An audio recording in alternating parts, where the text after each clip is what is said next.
পশু কুরবানি এটি হচ্ছে একটি আনুষ্ঠানিকতা, আনুষ্ঠানিক কুরবানি। আর আপন নফসের সাথে মিশে থাকা আমিত্ব নামক পশু যে, তাকে কুরবানি করাটাই হলো হাকিকি কুরবানি। পশু দুই প্রকার হয়, একটি বনের, একটি মনের। আমাদেরকে আল্লাহ রাব্বুল আলামিন এবং রাহমাতাল লিল আলামিন আদেশ করেছেন যে আমিত্ব নামক পশুটি কুরবানি করার জন্য। এবং এই আমিত্ব নামক পশুটি কুরবানি শুরু হয়েছে বাবা আদম আলাইহিস সালাতু ওয়াস সালামের জমানা থেকেই। কুরবানি কোনো নতুন বিষয় নয়।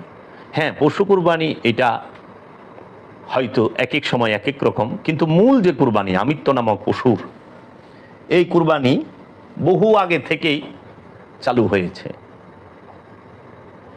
এখন আমাদের সমাজের মধ্যে অধিকাংশ মানুষ এই অনুষ্ঠানকে মূল ভেবে নিয়েছে।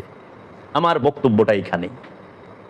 আমি এত কষ্ট করেছি, এতগুলো কথা বলবো, এত কিছু বলার মূল লক্ষ্য উদ্দেশ্যটাই হলো যে আমি সব সময় মূল বিষয় এবং আনুষ্ঠানিক বিষয় নিয়ে আলোচনা করি। জাহের এবং বাতেন দুইটা বিষয়ের পরিচয় দেবার চেষ্টা করি, যে আমি কখনোই ধর্মীয় আনুষ্ঠানিকতার বিরোধী নই, বরঞ্চ আমি ধর্মীয় আনুষ্ঠানিকতা কোনটা এবং ধর্মীয় মূল দর্শন কোনটা সেইটাকে বোঝাবার চেষ্টা করি। সেই লক্ষ্যে আমার এই ক্ষুদ্র প্রচেষ্টা, যেন আমার মুসলমান ভাইয়েরা কখনোই মনে না করেন যে এই কুরবানিটি, যে পশু কুরবানি, বনের পশু কুরবানি, যে উট, দুম্বা, গরু, ছাগল, এই জাতীয় পশুগুলো কুরবানি, এটা মূল কুরবানি না। এটা কুরবানির মূর্ত বিষয়, প্রতীকী বিষয়, আনুষ্ঠানিক বিষয়।